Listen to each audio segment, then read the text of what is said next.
Good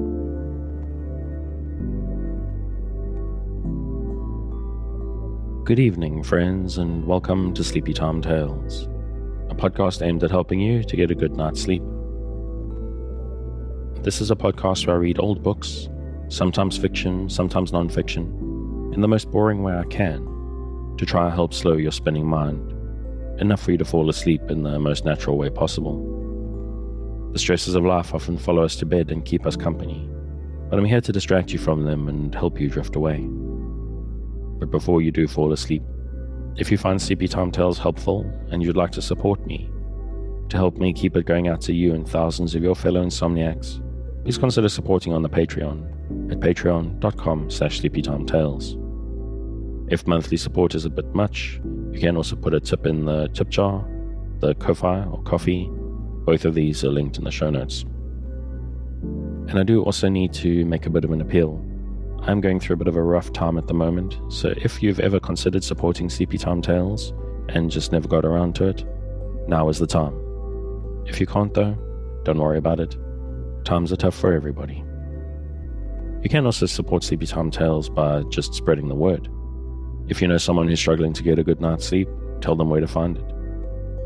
And now let's pick back up with Mistress Mary and Mr. Colin getting a lot more healthy and people starting to get suspicious. So snuggle down, close your eyes, breathe deeply and listen closely as I lead you down the path to sleep.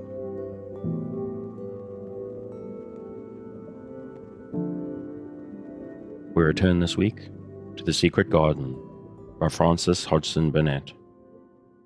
Chapter 24, Let Them Laugh. The secret garden was not the only one Dickon worked in. Round the cottage on the moor there was a piece of ground enclosed by a low wall of rough stones. Early in the morning and late in the fading twilight, and on all the days Collin and Mary did not see him, Dickon worked there planting or tending potatoes and cabbages, turnips and carrots, and herbs for his mother. In the company of his creatures he did wonders there, and was never tired of doing them, it seemed. While he dug or weeded, he whistled or sang bits of Yorkshire moor songs, or talked to Soot or Captain or the brothers and sisters he had taught to help him. We'd never get on as comfortable as we do, Mrs. Sowerby said, if it wasn't for Dickon's garden. Anything will grow for him.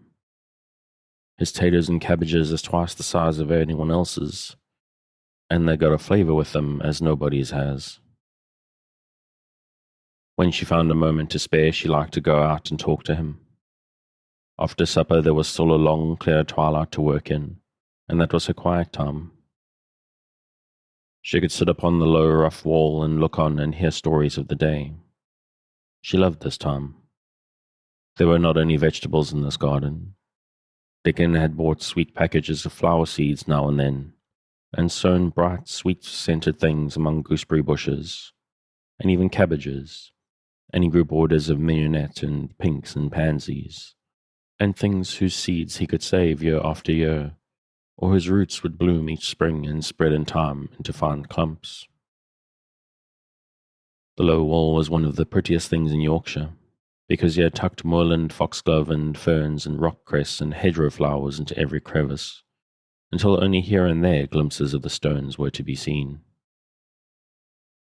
All a chap's got to do is make him thrive, mother, he would say, is be friends with them for sure. They're just like the creatures. If they're thirsty, give 'em drink, and if they're hungry, give 'em a bit of food. They want to live same as we do. If they died, I should feel as if I'd been a bad lad and somehow treated them heartless.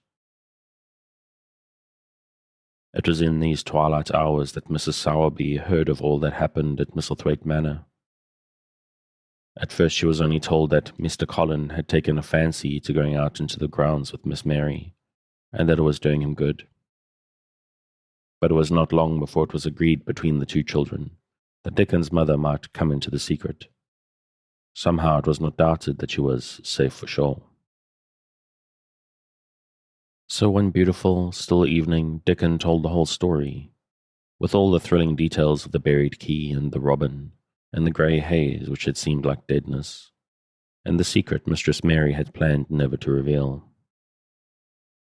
The coming of Dickon and how it had been told to him, the doubt of Mr. Colin, and the final drama of his introduction to the hidden domain, combined with the incident of Ben Weatherstaff's angry face peering over the wall, and Mr. Colin's sudden indignant strength, made Mrs. Sowerby's nice-looking face quite change colour several times. "My word," she said, "it was a good thing that little lass came to the manor. It has been the making of her and the saving of him, standing on his feet, and all us thinking he was a poor half-witted lad with not a straight bone in him." She asked a great many questions, and her blue eyes were full of deep thinking. "What do they make of it at the manor, him being so well and cheerful and never complaining?" she inquired. "They don't know what to make of it," answered Dickon. "Every day as comes round his face looks different. It's filling out, and doesn't look so sharp, and the waxy colour is going. But he has to do his bit of complaining," with a highly entertained grin. "What for, in mercy's name?" asked Mrs. Sowerby. Dickon chuckled. "He does it to keep them from guessing what's happened. If the doctor knew he'd found out he could stand on his feet, he'd likely write and tell Mr. Craven. Mr. Colin's saving the secret to tell himself. He's going to practice his magic on his legs every day till his father comes back, and then he's going to march into his room and show him he's as straight as other lads. But him and Miss Mary thinks it's best to do a bit of groaning and fretting now and then to throw folk off the scent." Mrs. Sowerby was laughing, a low, comfortable laugh, long before he had finished his last sentence. She said, "that pair's enjoying themselves, I'll warrant. They'll get a good bit of acting out of it, as there's nothing children like as much as play acting. Let's hear what they do, Dickon lad." Dickon stopped weeding and sat up on his heels to tell her. His eyes were twinkling with fun. "Mr. Colin is carried down to his chair every time he goes out," he explained. "And then he flies out at John, the footman, for not carrying him careful enough. He makes himself as helpless looking as he can, and never lifts his head till we're out of sight of the house. And he grunts and frets a good bit when he's settled into his chair. Him and Miss Mary's both got to enjoying it, and when he groans and complains, she'll say, 'Poor Colin, does it hurt you so much? Are you so weak as that, poor Colin?' But the trouble is that sometimes they can scarce keep from bursting out laughing. When we get safe into the garden, they laugh till they've no breath left to laugh with. And they have to stuff their faces into Mr. Colin's cushions to keep the gardeners from hearing, if any of them's about." "The more they laugh, the better for him," says Mrs. Sowerby, still laughing herself. "Good healthy child laughing's better than their pills any day of the year.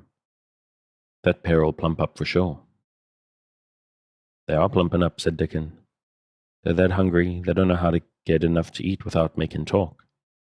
Mr. Colin says if he keeps sending for more food, they won't believe he's an invalid at all. Miss Mary says she'll let him eat her share, but he says that if she goes hungry, she'll get thin and they mun both get fat at once." Mrs. Sowerby laughed so heartily at the revelation of this difficulty that she rocked backward and forward in her blue cloak, and Dickon laughed with her.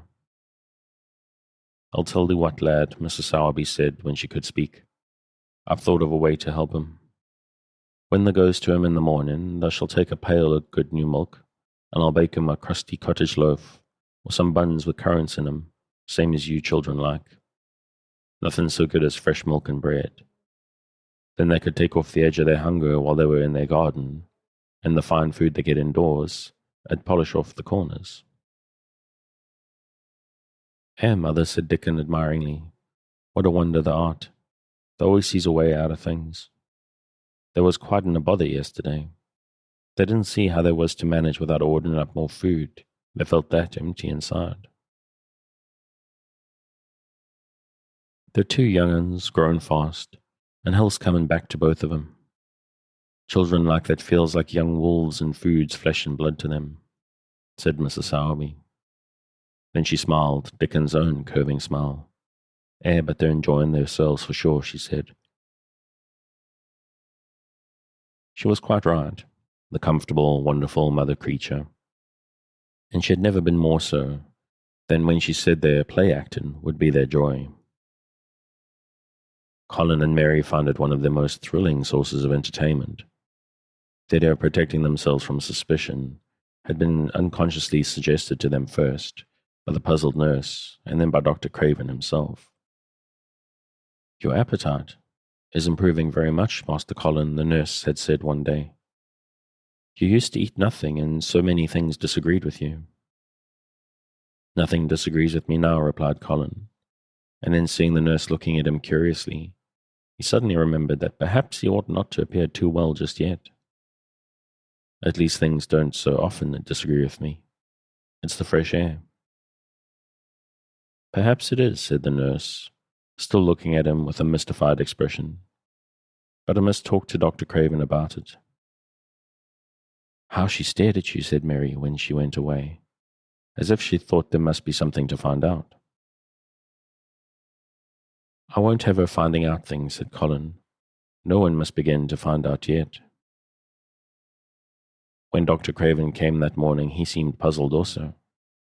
He asked a number of questions to Colin's great annoyance. "You stay out in the garden a great deal," he suggested.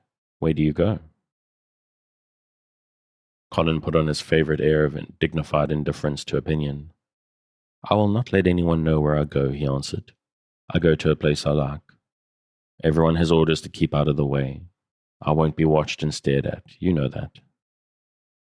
"You seem to be out all day, but I do not think it has done you harm." "I do not think so."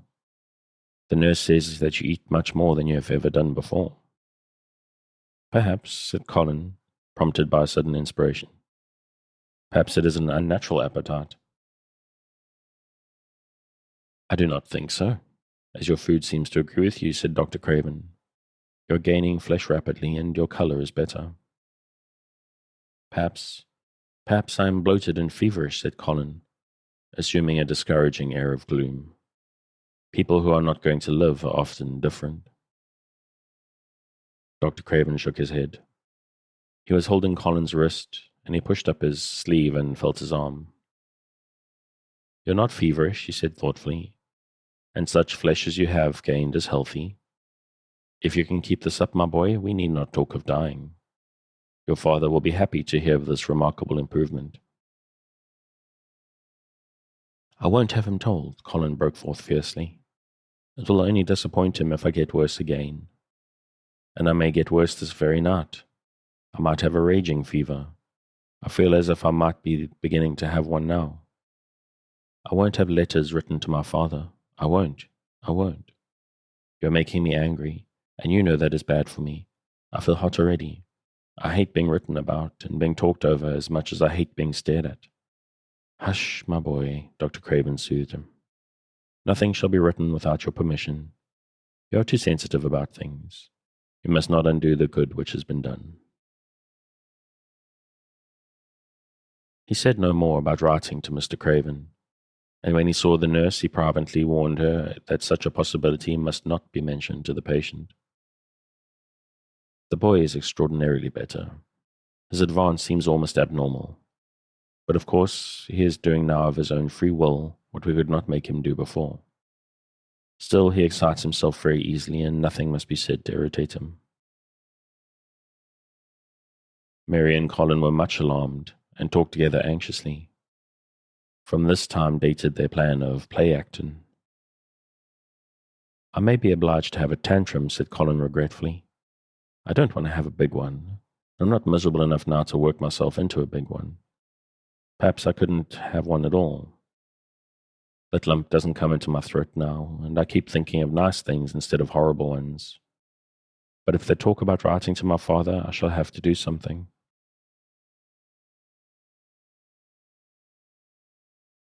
He made up his mind to eat less, but unfortunately it was not possible to carry out this brilliant plan when he waked each morning with an amazing appetite, and the table near his sofa was set with a breakfast of homemade bread and fresh butter, snow-white eggs, raspberry jam, and clotted cream. Mary always breakfasted with him, and when they found themselves at the table, particularly if there were delicate slices of sizzling ham, sending forth tempting odors from under a hot silver cover. They would look into each other's eyes in desperation. "I think we shall have to eat it all this morning, Mary," Colin always ended by saying. "We can send away some of the lunch and a great deal of the dinner." But they never found they could send away anything, and the highly polished condition of the empty plates returned to the pantry awakened much comment. "I do wish," Colin would say, also, "I do wish the slices of ham were thicker, and one muffin each is not enough for anyone." "It's enough for a person who is going to die," answered Mary when first she heard this. "But it is not enough for a person who is going to live. I sometimes feel as if I could eat 3 when those nice fresh heather and gorse smells from the moor come pouring in at the open window." The morning that Dickon, after they had been enjoying themselves in the garden for about 2 hours, went behind a big rose bush and brought forth 2 tin pails, and revealed that one was full of rich new milk with cream on the top of it, and the other held cottage-made currant buns, folded in a clean blue and white napkin, buns so carefully tucked in that they were still hot. There was a riot of surprised joyfulness. What a wonderful thing for Mrs. Sowerby to think of. What a kind, clever woman she must be. How good the buns were, and what delicious fresh milk. "Magic is in her just as is in Dickon," said Colin. "It makes her think of ways to do things, nice things. She's a magic person. Tell her we are grateful, Dickon, extremely grateful." He was given to using rather grown-up phrases at times. He enjoyed them. He liked this so much that he improved upon it. "Tell her that she has been most bounteous, and our gratitude is extreme." And then, forgetting his grandeur, he fell to, and stuffed himself with buns, and drank milk out of the pail in copious draughts in the manner of any hungry little boy, who had been taking unusual exercise, and breathing in moorland air, and whose breakfast was more than 2 hours behind him. This was the beginning of many agreeable incidents of the same kind. They actually awoke to the fact that as Mrs. Sowerby had 14 people to provide food for, she might not have enough to satisfy 2 extra appetites every day. So they asked her to let them send some of their shillings to buy things. Dickon made the stimulating discovery that in the wood in the park outside the garden, where Mary had first found him piping to the wild creatures, there was a deep little hollow where you could build a sort of tiny oven with stones and roast potatoes and eggs in it. Roast eggs were a previously unknown luxury, and very hot potatoes with salt and fresh butter in them were fit for a woodland king, besides being deliciously satisfying. You could buy both potatoes and eggs and eat as many as you liked without feeling as if you were taking food out of the mouths of 14 people. Every beautiful morning the magic was worked by the mystic circle under the plum tree, which provided a canopy of thickening green leaves after its brief blossom time was ended. After the ceremony, Colin always took his walking exercise, and throughout the day he exercised his newly found power at intervals. Each day he grew stronger and could walk more steadily and cover more ground, and each day's belief in the magic grew stronger, as well it might. He tried one experiment after another, as he felt himself gaining strength, and it was Dickon who showed him the best things of all. "Yesterday," he said one morning after an absence, "I went to Thwaite for Mother, and near the Blue Cow Inn I seed Bob Hayworth. He's the strongest chap on the moor. He's the champion wrestler, and he can jump higher than any other chap, and throw the hammer farther. He's gone all the way to Scotland for the sport some years. He's knowed me since I was a little un, and he's a friendly sort, and I asked him some questions. The gentry calls him an athlete, and I thought of thee, Master Colin. And I says, how did they make the muscles stick out that way, Bob? Did they do anything extra to make the cells so strong? And he says, well, yes, lad, I did. A strong man in a show that came to Thwaite once showed me how to exercise my arms and legs, every muscle in my body. and I says, "Could a delicate chap make himself stronger with them, Bob?" And he laughed and he says, "Art thou the delicate chap?" And I says, "No, but I knows a young gentleman that's getting well of a long illness, and I wish I knowed some of them tricks to tell him about." I didn't say no names, and he didn't ask none. He's friendly, same as I said, and he stood up and showed me, good-natured like, and I imitated what he did till I knowed it by heart. Colin had been listening excitedly. "Can you show me?" he cried. "Will you?" "Aye, to be sure," Dickon answered, getting up. "But he says the mun do 'em gentle at first, and be careful not to tire the cell. Rest in between times and take deep breaths and don't overdo." "I'll be careful," said Colin. "Show me. Show me, Dickon. You're the most magic boy in the world." Dickon stood up on the grass and slowly went through a carefully practical but simple series of muscle exercises. Colin watched them with widening eyes. He could do a few while he was sitting down. Presently he did a few gently while he stood upon his already steadied feet. Mary began to do them also. Soot, who was watching the performance, became more disturbed and left his branch, and hopped about restlessly because he could not do them too. From that time the exercises were part of the day's duties as much as the magic was. It became possible for both Colin and Mary to do more of them each time they tried, and such appetites were the results that but for the basket Dickon put down behind the bush each morning when he arrived, they would have been lost. But the little oven in the hollow and Mrs. Sowerby's bounties were so satisfying that Mrs. Medlock and the nurse and Dr. Craven became mystified again. "You can trough with your breakfast, and seem to disdain your dinner if you're full to the brim with roasted eggs and potatoes, and richly frothed new milk, and oat cakes and buns, and heather honey and clotted cream." "They're eating next to nothing," said the nurse. "They'll die of starvation if they can't be persuaded to take some nourishment. And yet see how they look." "Look," exclaimed Mrs. Medlock indignantly. I'm bothered to death with them. They're a pair of young Satans, bursting their jackets one day, and the next turning up their noses at the best meals cook can tempt them with. Not a mouthful of that lovely young fowl and bread sauce did they set a fork into yesterday. And the poor woman fair invented a pudding for them, and back it sent. She almost cried. She's afraid she'll be blamed if they starve themselves into their graves. Dr. Craven came and looked at Colin long and carefully. He wore an extremely worried expression when the nurse talked with him, and showed him the almost untouched tray of breakfast she had saved for him to look at. But it was even more worried when he sat down by Colin's sofa and examined him. He had been called to London on business, and had not seen the boy for nearly 2 weeks. When young things begin to gain health, they gain it rapidly. The waxen tinge had left Colin's skin, and a warm rose showed through it. His beautiful eyes were clear, and the hollows under them, and in his cheeks and temples had filled out. His once dark, heavy locks had begun to look as if they sprang healthily from his forehead, and were soft and warm with life. His lips were fuller and of a normal color. In fact, as an imitation of a boy who was a confirmed invalid, he was a disgraceful sight. Dr. Craven held his chin in his hand and thought him over. "I'm so sorry to hear that you do not eat anything," he said. "That will not do. You will lose all you have gained, and you have gained amazingly. You ate so well a short time ago."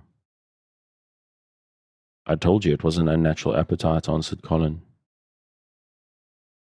Mary was sitting on her stool nearby, and she suddenly made a very queer sound, which she tried so violently to repress that she ended by almost choking. "What is the matter?" said Dr. Craven, turning to look at her.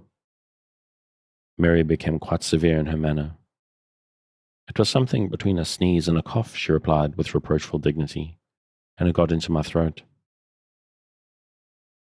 But," she said afterward to Colin, "I couldn't stop myself. It just burst out because all at once I couldn't help remembering that last big potato you ate. and the way your mouth stretched when you bit through that thick, lovely crust with jam and clotted cream on it. Is there any way in which those children can get food secretly? Dr. Craven inquired of Mrs. Medlock. There's no way unless they dig it out of the earth or pick it off the trees, Mrs. Medlock answered. They stay out in the grounds all day and see no one but each other. And if they want anything different to eat from what's sent up to them, they need only ask for it. Well, said Dr. Craven, so long as going without food agrees with them, we need not disturb ourselves.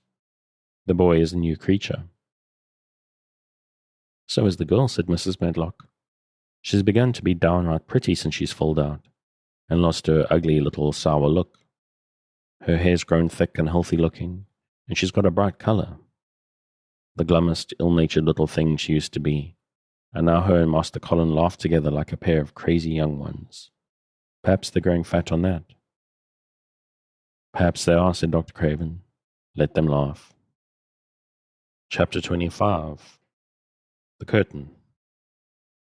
And the secret garden bloomed and bloomed, and every morning revealed new miracles.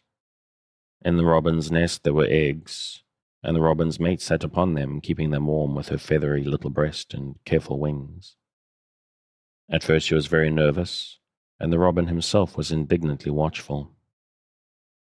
Even Dickon did not go near the close-grown corner in those days, but waited until by the quiet working of some mysterious spell, he seemed to have conveyed to the soul of the little pair that in the garden there was nothing which was not quite like themselves, nothing which did not underestimate the wonderfulness of what was happening to them. The immense, tender, terrible, heartbreaking beauty and solemnity of eggs. If there had been one person in that garden who had not known through all his or her inmost being that if an egg were taken away or hurt, the whole world would whirl around and crash through space and come to an end, if there had been even one who did not feel it and act accordingly, there could have been no happiness, even in that golden springtime air. But they all knew it, and felt it, and the robin and his mate knew they knew it. At first the robin watched Mary and Colin with sharp anxiety. For some mysterious reason he knew he need not watch Dickon. The first moment he set his dew-bright black eye on Dickon, he knew he was not a stranger, but a sort of robin without beak or feathers. He could speak robin, which was a quite distinct language, not to be mistaken for any other. To speak robin to a robin is like speaking French to a Frenchman. Dickon always spoke it to the robin himself, so the queer gibberish he used when he spoke to humans did not matter in the least. The robin thought he spoke his gibberish to them because they were not intelligent enough to understand feathered speech. His movements also were robin. They never startled one by being sudden enough to seem dangerous or threatening. Any robin could understand Dickon, so his presence was not even disturbing. But at the outset it seemed necessary to be on the guard against the other two. In the first place, the boy creature did not come into the garden on his legs. He was pushed in on a thing with wheels, and the skins of wild animals were thrown over him. That in itself was doubtful. Then, when he began to stand up and move about, he did it in a queer, unaccustomed way, and the others seemed to have to help him. The robin used to secret himself in a bush and watch this anxiously. His head tilted first on one side and then on the other. His thought that the slow movements might mean that he was preparing to pounce, as cats do. When cats are preparing to pounce, they creep over the ground very slowly. The robin talked this over with his mate a great deal for a few days, but after that he decided not to speak of the subject, because her terror was so great that he was afraid it might be injurious to the eggs. When the boy began to walk by himself, and even to move more quickly, it was an immense relief. But for a long time, it seemed a long time to the robin, it was a source of some anxiety. He did not act as the other humans did. He seemed very fond of walking, but he had a way of sitting or lying down for a while, and then getting up in a disconcerting manner to begin again. One day the robin remembered that when he himself had been made to learn to fly by his parents, he had done much the same sort of thing. He had taken short flights of a few yards, and then had been obliged to rest. So it occurred to him that this boy was learning to fly, or rather to walk. He mentioned this to his mate, and when he told her that the eggs would probably conduct themselves in the same way after they had fledged, she was quite comforted, and even became eagerly interested, and derived great pleasure from watching the boy over the edge of her nest, though she always thought that the eggs would be much cleverer and learn more quickly. But then she said indulgently that humans were always more clumsy and slow than eggs, and most of them never seemed really to learn to fly at all. You never met them in the air or on treetops.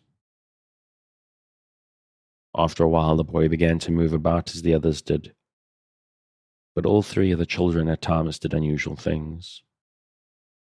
They would stand under the trees and move their arms and legs and heads about in a way which was neither walking, nor running, nor sitting down. They went through these movements at intervals every day, and the robin was never able to explain to his mate what they were doing or trying to do. He could only say that he was sure that the eggs would never flap about in such a manner, but as the boy who could speak robin so fluently was doing the same thing with them, birds could be quite sure that the actions were not of a dangerous nature. Of course, neither the robin nor his mate had ever heard of the champion wrestler Bob Hayworth and his exercises for making the muscles stand out like lumps. Robins are not like human beings. Their muscles are always exercised from the first, and so they develop themselves in a natural manner. If you have to fly about to find every meal you eat, your muscles do not become atrophied. Atrophied means wasted away from want of use.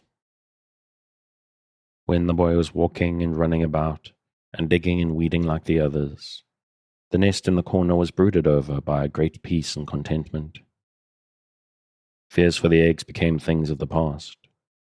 Knowing that your eggs were as safe as if they were locked in a bank vault, and the fact that you could watch so many curious things going on, made setting a most entertaining occupation.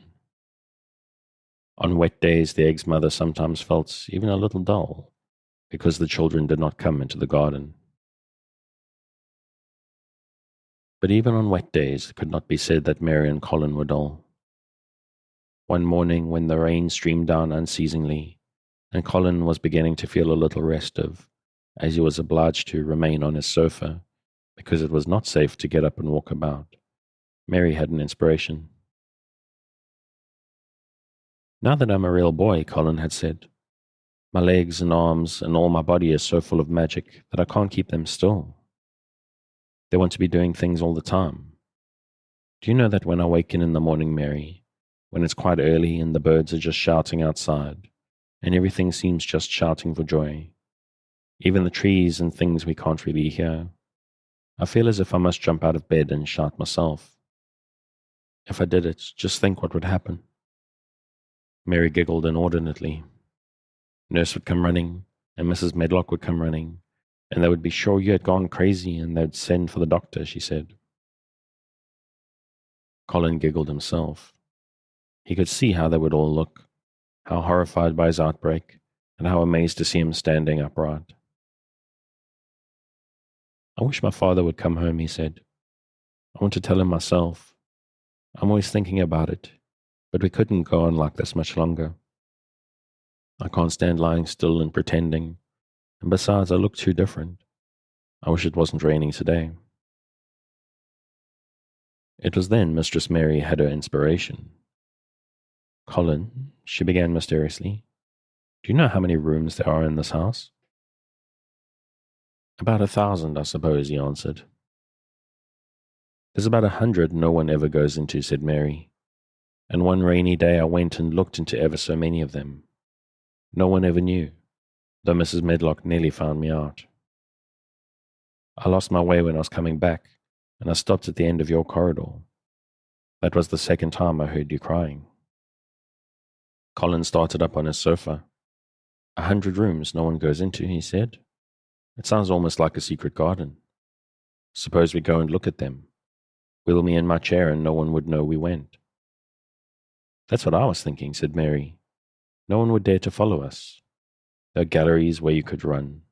We could do our exercises. There's a little Indian room where there's a cabinet full of ivory elephants. There are all sorts of rooms.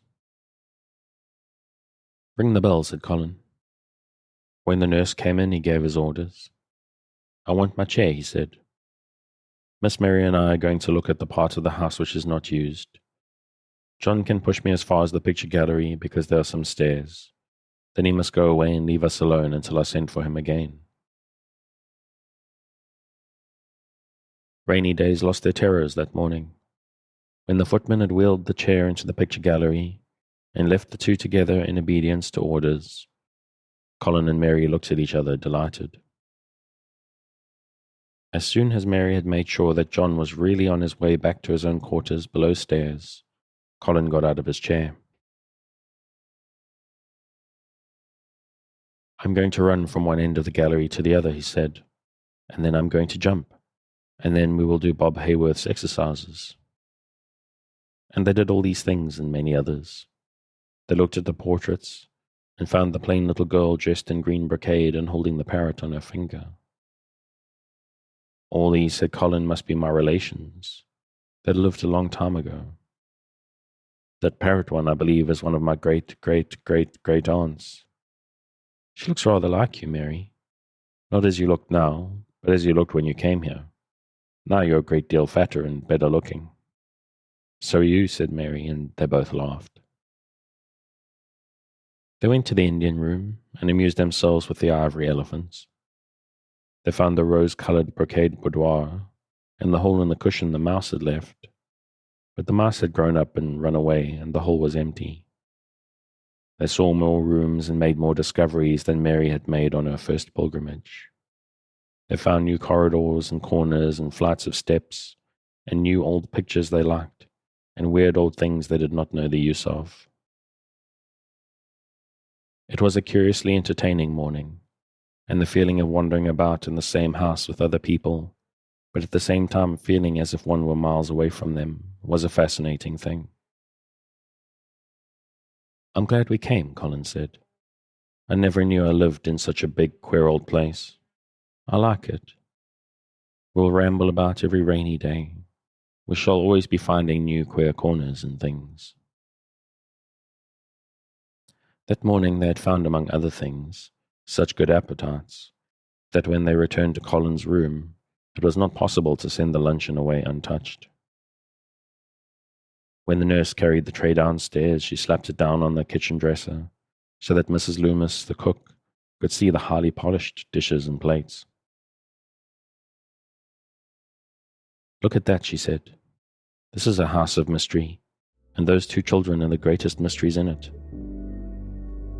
If they keep that up every day, said the strong young footman John, there'll be small wonder that he weighs twice as much today as he did a month ago.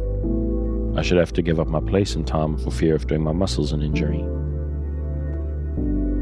And I think I'm going to call it there. As always, if you'd like to pick up where I'm leaving off, you can find the original on Project Gutenberg at the link in the show notes. Thanks again for joining me on this episode of Sleepy Time Tales, the podcast designed around a bedtime story to help you to get a restful night. New episodes will be released every Sunday night to give you something fresh to help you rest in a new week. But make sure to follow or subscribe in whatever service you use so that you get your new episodes whenever they come out. Good night, and sweet dreams.